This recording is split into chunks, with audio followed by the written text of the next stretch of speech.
उत्तराखंड के एक छोटे से पहाड़ी गांव में एक गर्भवती महिला सावित्री अकेली रहती थी।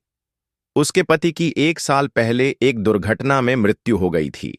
लेकिन आश्चर्य की बात यह थी कि पति की मृत्यु के कुछ महीनों बाद ही सावित्री गर्भवती हो गई। गांव वालों के बीच कानाफूसी शुरू हो गई। बिना पति के ये गर्भवती कैसे हो गई? पर सावित्री चुप थी। न उसने कुछ बताया, न किसी से मदद मांगी। रातों को उसके घर से अजीब सी आवाजें आतीं, जैसे कोई औरत गा रही हो, कभी बच्चे के रोने की आवाजें। कई बार पड़ोसियों ने देखा कि आधी रात को सावित्री जंगल की तरफ जाती है और सुबह तक लौटती है। एक रात गांव का एक नौजवान राकेश जिज्ञासा में सावित्री के पीछे पीछे गया।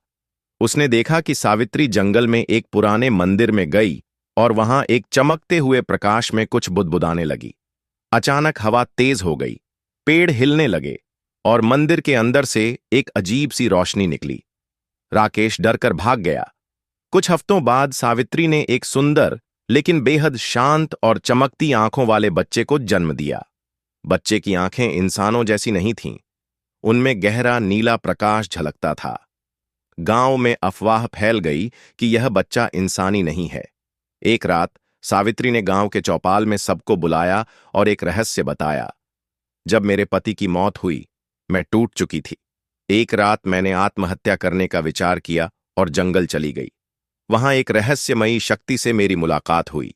एक दिव्य आत्मा ने मुझे जीवन दिया और कहा कि वह मेरे गर्भ से जन्म लेना चाहता है।